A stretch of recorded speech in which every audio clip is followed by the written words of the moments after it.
The little bit we got here, 30 minutes, and then the next two class periods. I've given you this one. You can staple it to your journal, but we're going to be coming back to this illustration often, many times. Let me pray, and then we will begin. Jesus states that we live in a time and a place where we can look at topics and ideas that we don't agree with, that we struggle against. And Father, that you've given us minds to think on, to reason through, to listen to you as to what you want to say to us. I want to thank you for this class, these men and women, for their obvious desire to want to do right. I pray that you would continue to grow and develop them and help them to mature, to understand your heart and your desires. We pray for our time now and ask your Spirit to teach us in Christ's name. Amen.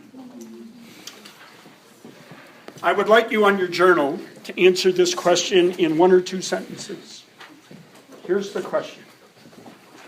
What do you do with your pain?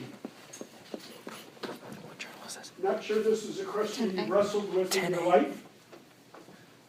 So think back to a time when you were hurting, you were in pain.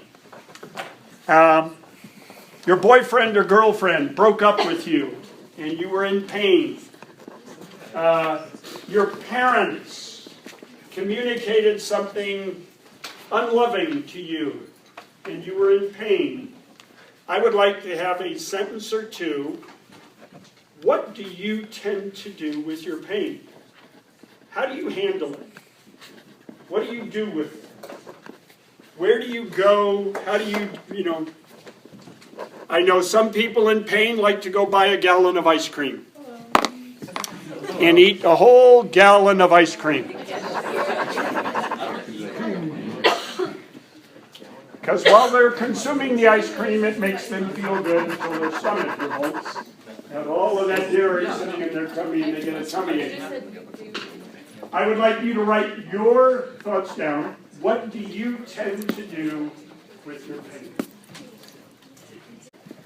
All right, and if you feel comfortable at your table, share with each other. What do you do with your pain? By way of review, off here. Bradley, what's the Bible's definition of a fool? Someone who leans on their own understanding. What? Someone who leans on their own understanding. Who leans on themselves. Someone who trusts themselves. That's a fool. That we trust ourselves. Okay? Review is something we've already talked about. There is an interesting observation about the reality in the world that we live in. Have any of you been watching or have seen the Poldark series on PBS? Goodness, you and my parents. Every night. There's two of us watching it. Yeah. Well, anyway, by the way, you can look at any movie. We go back to Genesis 3, when God said, "The day you eat of it, you will die." And when Eve chunked into that fruit, turned to Adam and said, "Here," and Adam ate it, the fall happened. And here's what happened. All the relationships,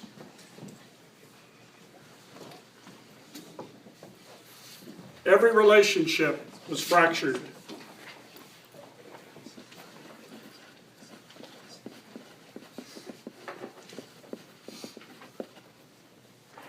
They became estranged. It's an old word.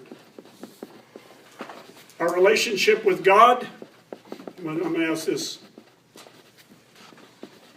All our relationships were broken. Our relationship with God was broken. Adam and Eve go into hiding, thinking I can hide from God, get away from him. God comes and speaks to them. They struggle with being afraid of God. There's a brokenness. We are broken with others. God says, did you eat the fruit I told you not to eat? Adam immediately turns and says, it's the woman, by the way, that you gave me, God, that led me to do this. He blames the woman and God. Doesn't take responsibility. His relationship with Eve is fractured and broken. He now blames her. And last, our relationship with ourself is broken and fractured. That is why we are all broken people. We lie to ourselves. Remember Jeremiah 17:9? The heart is deceitful above all else, desperately wicked. Who can understand it? You know, we are so fractured we even lie to ourselves. Our real motivation, we paint with a good stroke when in fact we are not doing the right thing. We are messed up. Have you noticed that in every movie, in the relationships between the guy and the girl, what happens? Into the woods. What happens? Anything can happen. Somebody cheats. Foolishness is rampant. I challenge you to find or think of a movie or a piece of literature where relationships between people are not broken. Teletubbies. Talk about something controversial. You've just opened Pandora's box. The sun baby is too. Okay. By the way, back to thought experiment. If this Christian view of reality is correct, that first of all, our relationship with ourself, our knowledge of ourself, our ability to tell the truth to ourselves has been fractured and broken and estranged. We are estranged from ourselves.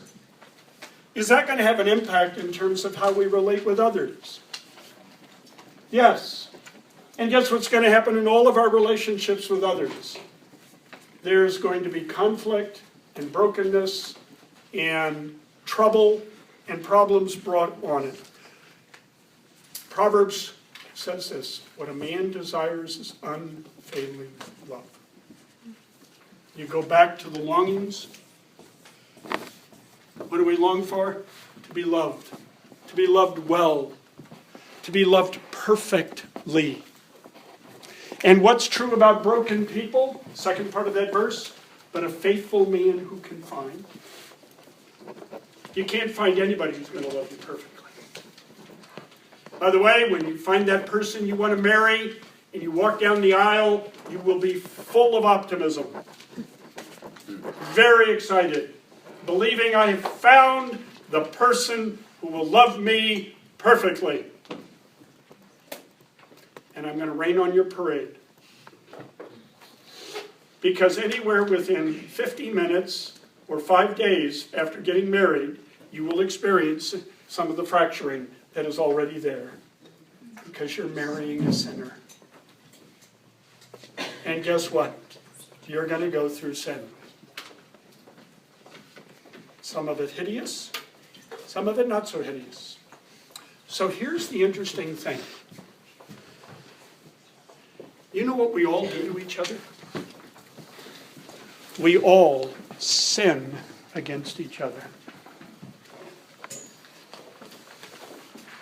Anybody in Sunday school ever memorize Romans 3:23? Yes! Can you quote it? All have sinned. I met a kid in Kenya once that I said that, and he said, no, I've never sinned in my lifetime. Wow, it's so special to meet someone who says, I have never sinned in my lifetime. And you know what my answer to them is? You just lied, Sid. You just lied. You just committed your first sin. It actually What be is your the second verse? sin. It's, It was yeah. 3:23. But what I'm trying to get them is over the hump of going, I've never to There's that universal negative again. I have never sinned. All I got to do is show one time where you have sinned, and I blow up your whole argument. You have sinned. Here's the truth. Let me see the show of hands. How many of you have sinned in your lifetime? Show of hands. Look around the room. Let's find the one who's not raising their hand that we can help. It's debatable. It depends. It's You got your hands up. some people say yes, some people say no. Thank you. We all have sinned. Kind of sin, like kind of. I'm going to identify this person, the one who does the sinning, as an agent. They are the ones who sinned against somebody. By the way, good theology lesson, there are two categories of sins. Any of you going through catechism ever remember being taught this? Any of you that were catechized as young children? What are the two kinds of sins? You have sins of commission and sins of omission. Commission is this. I like your phone, Josh. I am going to steal your phone. By an act of my will, I choose to do what is wrong. Willfully and defiant of God, I am going to steal when God said don't steal. That's commission. I willfully choose to do wrong.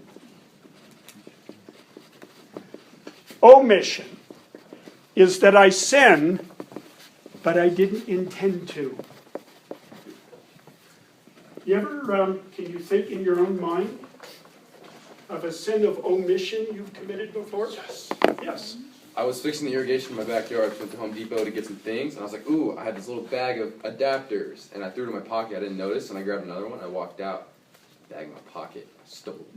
That is absolutely correct. That was like 2 His months sin. ago. He stole something. But not knowing. Sins of omission, commission. I willfully sinned, or I sinned and I didn't know it. Here's the thing. All of us have sinned. But do you notice something? Sins are always against someone. Back to this. The fracturing, the estrangement, the brokenness, sin is exposed in our relationships. We sin against people we relate to. Be it God.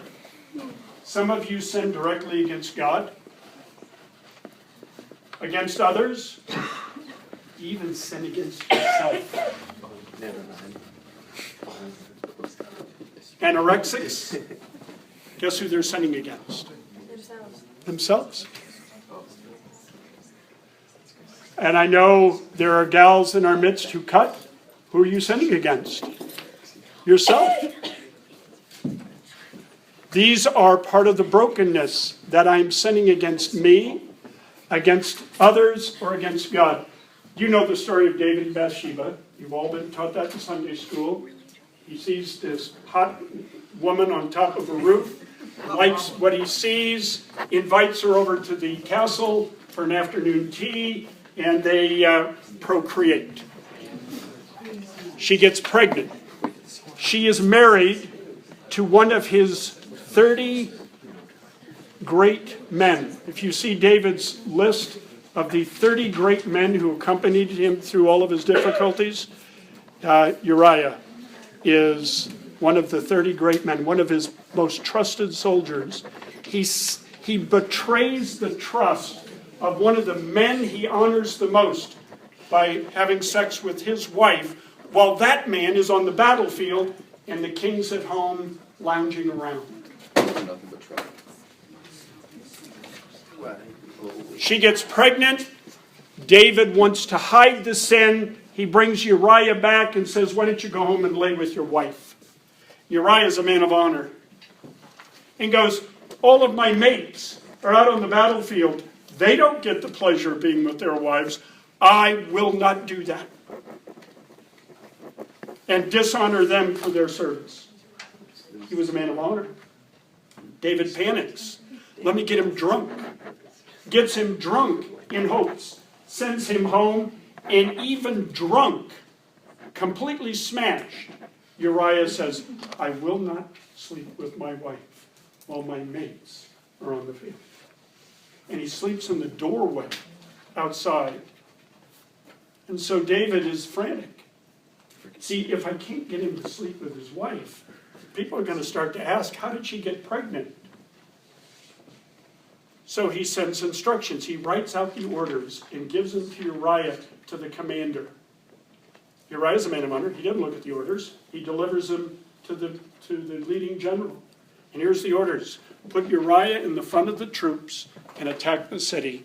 And when you get up to the walls of the city, everybody is to retreat, and no one's to tell Uriah.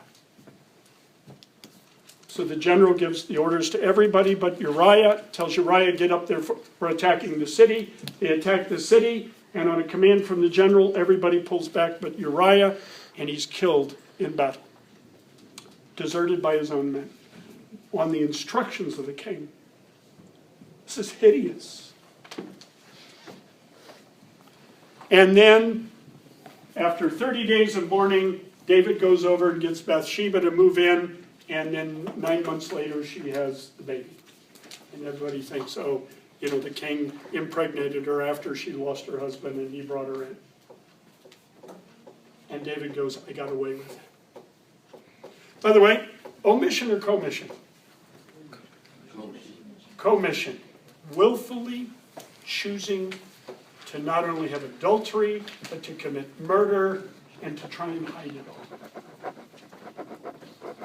And God comes to one of his prophets and says, I want you to go confront the king about his sin. And the prophet is a smart man. He knows that you walk into a Middle Eastern king and said, buddy, you've sinned against God. The king can go off with his head. I don't want to hear this accusation. He's in deep trouble. How do you tell the king that he's sinned without getting yourself killed? Parable. He tells a story. Brilliant use of story. So he tells this story to the king, and the king says, I want to know who did that because that person needs to die. And then the prophet goes, by the way, king, that's who you are. And David gets pointed out. It's fascinating. Psalms 51 is David's prayer of confession. You ever want to read the whole of it? But David says a very interesting thing. David has sinned against others. He sinned against himself. And in his prayer of confession in Psalms 51, he says, God, against you and you only have I sinned. It's a fascinating statement. And I go, wait a minute. He impregnated Bathsheba, and he says it's against God and God only I've sinned. And he sinned against Bathsheba. And then Uriah he had murdered, and he says, God, it's against you and you only that I have sinned. That's because David in his confession understands something. That every time I sin against a person, I sin against God.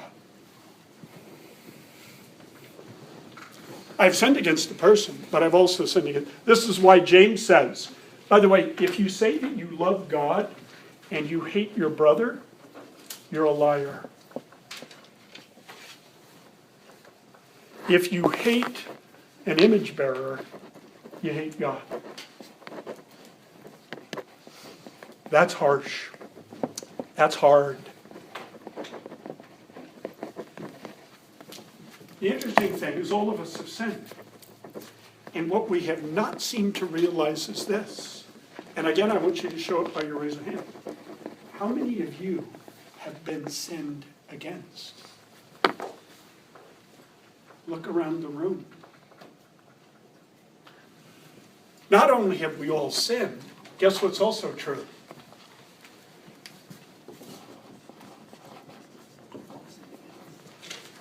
We all know what it's like to be sinned against. All of us. By the way, you heard each other's stories. Did you hear anything in others' stories about how they were sinned against by others? Yeah? You know what's true? You've all been sinned against. In fact, men and women, what I want to show you is this is the human experience. This is what we all experience in life. We sin against people, and they sin against us. Now, it's interesting. God has created a cause and effect world. Anybody from physics tell me what Newton's 3 laws of motion are? Give me one. Anything will have the same, or anything with reaction will have the same reaction. Right. There's an opposite and equal reaction to any motion. It's fascinating. The physical world, there's cause and effect. I come up, lift up the table, it has a reaction.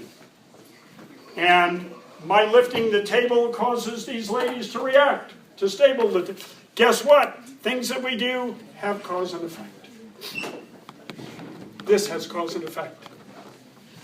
And what I want to point out to you is, there are 2 things that happen over which you have absolutely no control when this takes place. 2 things take place when people sin against each other. And the sin creates this reaction, and you have no control over it.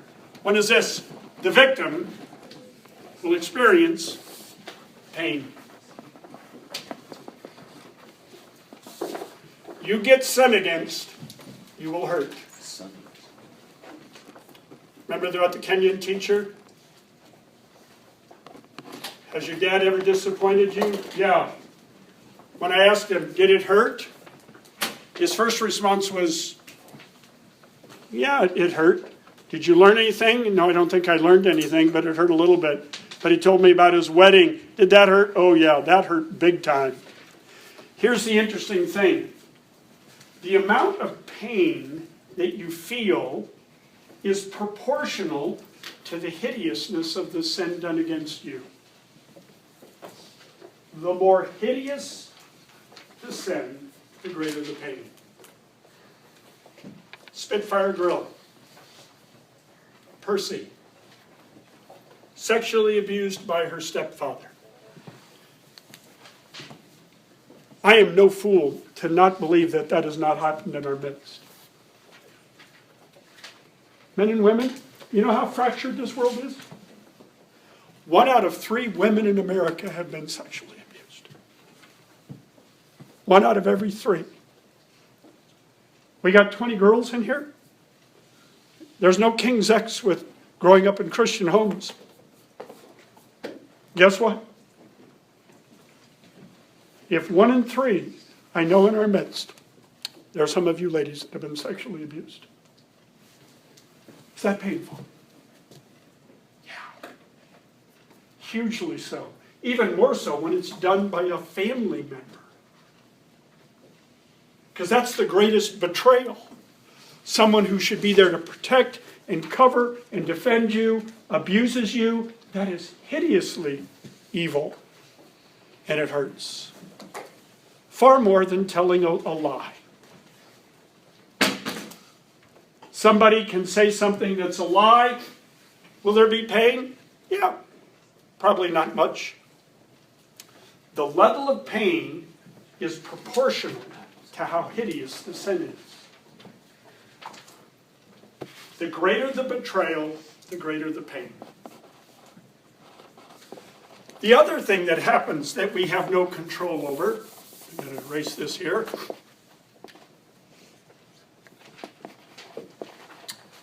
is that the person who sins will experience guilt. In our language, we have identified a thing we call the conscience. It seems people have a conscience. They have this built-in understanding of knowing good and evil. And when they do evil, they will experience a level of guilt.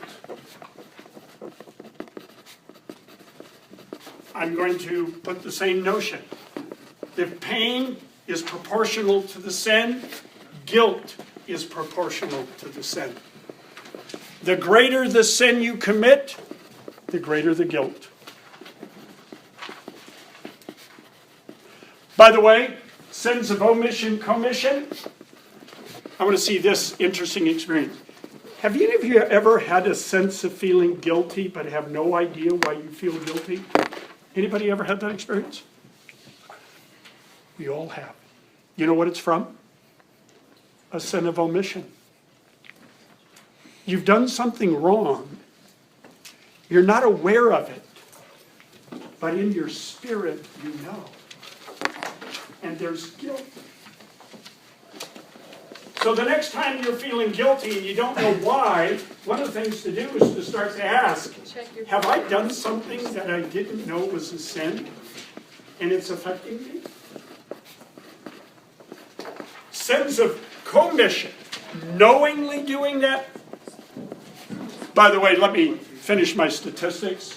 You know, in the United States, 1 out of every 4 men have been sexually abused.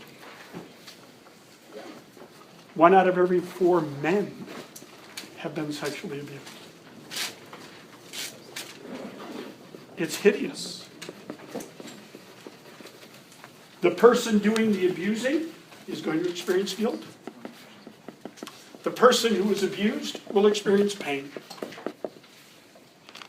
And here comes the interesting question, why I started this. What do you do with your pain?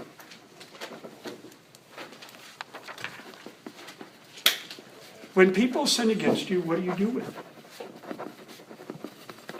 I would ask, I'll finish with this, and we'll cover this starting on Thursday. What do you do with your guilt? Because there's an issue with both of those.